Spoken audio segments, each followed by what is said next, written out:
ભાજપના સાંસદ રાજેશ ચુડાસમાના વિવાદિત નિવેદનનો મામલો કોંગ્રેસ પર કર્યો હતો વળતો પ્રહાર। કોંગ્રેસ નેતા પૂંજા વંશના ભાજપ પર પ્રહાર।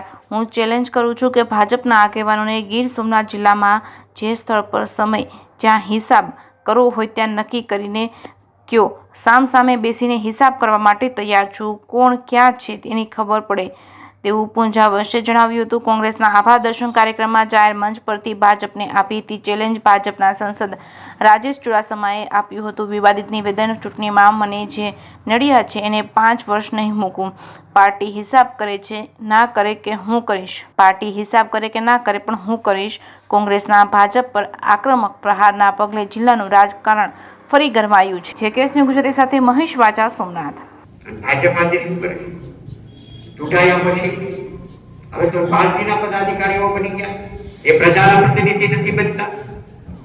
અને પાર્ટીના પ્રતિનિધિ બની ગયા હોય છે ત્યારે જ માની લો કે ક્યારેક કોકને બોલવાનું થાય હા કે અમે હિસાબ કરશું। શેનો હિસાબ કરવાનો છે? હિસાબ કેમ થાય આ તકે મારે કેવું જોઈએ કે દુર્ભાગ્ય છે કે ચૂંટાયેલા મતોથી પદાધિકારી બન્યા પછી જાહેર મંચથી આ પ્રકારનો એક જનપ્રતિનિધિ બોલે કે મને જેટલા નડ્યા છે એને હું છોડીશ નહીં, હું એનો હિસાબ કરીશ।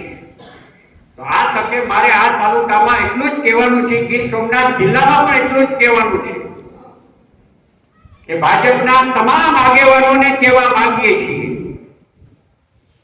કે તમે ચૂંટણીની અંદર કોંગ્રેસને જો વણીને જો તમે કહેતા હોય કે કોંગ્રેસ વાળા કે કોંગ્રેસની વિચારધારા વાળા અમને જ્યાં જ્યાં નડ્યા છે એમને જોઈ લેશું અને હિસાબ કરીશું, તો હું અહીંથી ચેલેન્જ કરું છું ભાજપના આગેવાનોને કે ગીર સોમનાથ જિલ્લામાં જે સ્થળ સમય જ્યાં હિસાબ કરવો હોય ત્યાં નક્કી કરીને કહો, ત્યાં સાંજ સાથે બેસીને હિસાબ કરવા માટે તૈયાર છું। કોણ ક્યાં છે એની ખબર પડે,